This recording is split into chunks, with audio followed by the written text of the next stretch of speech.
me. And by the way, for those of you who are trying to improve your reading, while I read and you read, if you follow with the tip of your pen or pencil the words, if you can keep up with my reading speed, you're a pretty good reader. If you struggle, though, to keep your pencil moving at the pace that I'm reading with you, then you need to talk with me and Miss Kernan. We need to help you become a better reader.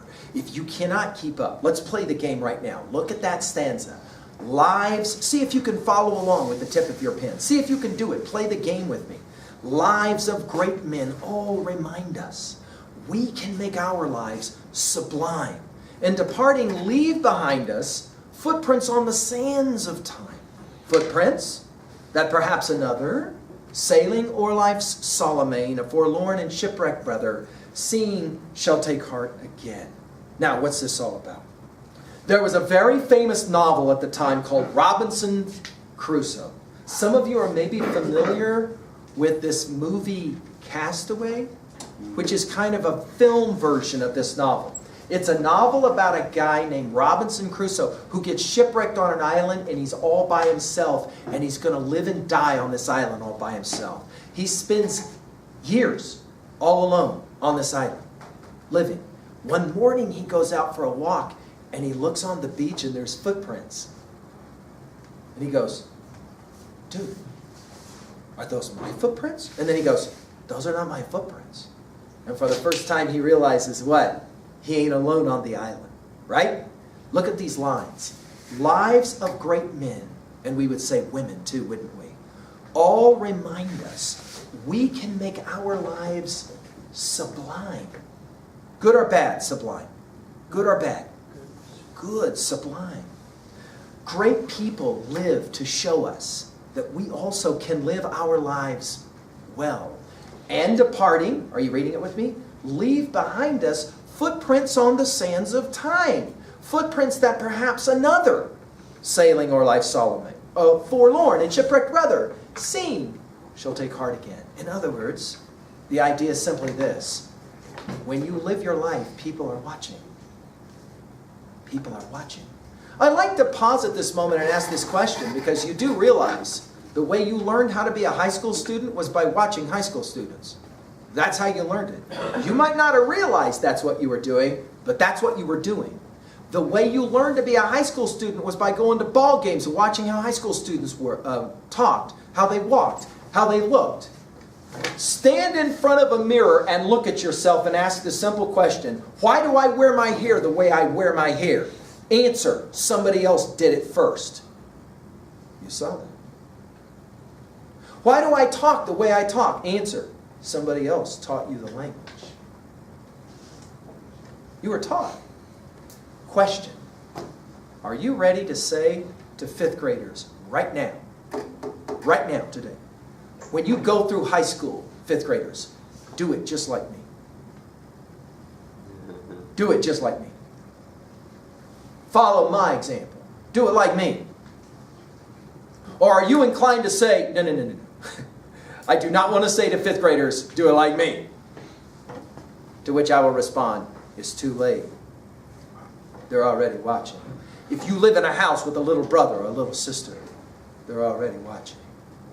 They are learning what it is to grow up by watching you. What kind of life are you living? Are you leaving footprints on the sands of time? Whoa. I don't want to be no role model. Too late. They're already watching. You don't get to choose that. Just like the people you watched didn't choose for you to watch them either. It's the way the world is. Last stanza. Let us then be up and doing. Again, you're reading. Watch this one. Let us then be up and doing, with a heart for any fate, still achieving, still pursuing, learn to labor and to wait. Let's just point out two things from this final stanza. If you want to be a success in life, you've got to be able to do two things. Two things. You got to labor. You got to work hard at it. And you got to be patient. I did a speaking gig in Jackson Hole, Wyoming in December. All the students of the entire school in one room. They brought them into the theater. And I walked in and they introduced me and they said, McGee's going to talk to you about school, and there was this groan that went across the group, and I said, I got up, and I said, guys, I don't want to talk about school. And they were all like, yeah. I said, I'd like to talk about snowboarding. I got anybody in here that knows how to snowboard? I'm in Jackson, it's December, right? Everybody starts screaming, yeah. I said, here's the thing, I've never snowboarded in my life. My kids do it, I've never done it. I am ready to pay somebody right now $50,000 cash to teach me how to snowboard. I got any takers? The hands all shoot up. And I said, wait. I got some rules, some parameters. 1, I ain't got much for time. So at the end of my first day of teaching by you, I want to be as good as that goofy guy with the red hair. They all knew who Sean was at the time, right? I want to be as good as that guy by the end of my first day. 50 grand, I'm ready to get. Stand up if you're ready to teach me that. I had a few stand up. They must have been confident teachers. They were probably good snowboarders, right? I said, but wait, I got another rule. I'm an old man and I don't want to fall down, and I do not want to get cold because I do not like getting cold. So I want you to teach me how to snowboard, but I do not want to fall down. I don't want to get hurt and I don't want to fall down, but I'll pay you 50 grand. And I want to be as good as that redheaded lunatic. And slowly the group understood I wasn't talking about snowboarding, was I? I was talking about school. What I was really talking about was L-I-F-E. You want to be a success? 2 things. Ask anybody who boards, ask anybody of any kind of boarding, and they will tell you. 2 things. 1, you are going to fall a lot. That's the rules of the game. Get ready. You're going to fall a lot. And it will not happen in a day. It's going to take a lot of practice. Look at the last stanza again. Let us then be up and doing, with a heart for anything, still achieving, still pursuing, learn to labor, work hard, and to wait. It isn't going to come fast. It isn't going to come easy. The challenge for us, of course, is, well, we already know this, don't we? Because we're sitting in this room right now. Dude, can I say this out loud? You don't have to be here. You could be somewhere else, huh? But you are here. And for that, Ms. Kern and I are very, very thankful. Because if you can get through this day, you can get through tomorrow. And the day after. And then a break. And then we come back for week 2. See how that works? Right? This poem was almost written for students in summer school, wasn't it? Right? So there you go. An introduction to Psalm of Life. Of course, let's do a 2A observation really quickly. Jot down one message from this poem. What is one message from this poem for you? Can you just put one down? Obviously, some of you will say, dude, there's 1,000 messages in this poem. I know, but just write down one. Maybe for some of us it's, dude, if I want to have a life, I got to live that life. It's my life. I might as well live it. Some of us will say, I really like this idea about being a hero instead of a cow. I don't want to follow what everybody else thinks. I want to go my own way. I want to do my own thing. Some of us will say, you know what, this part about having to leave footprints, that's an interesting concept for me. The idea that my little brother, my little sister's watching me. Whoa, I better start acting a certain way. Better. Some of us will say, this idea about life is about working hard and waiting and being patient. Right? It's hard to do. It's hard to do. But it takes a lot of courage. Are you ready for this? I've had students who did not graduate with their class who had to come back and go to more school. That's called courage. Would you agree with me? That's called serious courage to come back and finish and say, I'm going to do it. Even if people laugh at me, I'm still going to do it. Even if people make fun of it, I'm still going to do it because it's for me. It's for me. Well, how about this one? Let's take a look at 2B really quickly. Not what the poet says, but how the poet says it. Hey, are you ready for this? 2 ways to do this. Look at the opening lines again. Tell me not, in mournful numbers, life is but an empty dream. For the soul is dead that slumbers, and things are not what they seem. Life is real. Life is earnest. The grave is not its goal. Dust thou art, to dust returnest was not spoken of the soul. That's one way to do it. But hey, check this out. Let's play the same game we were playing before with Wordsworth. How about this one? Watch this one.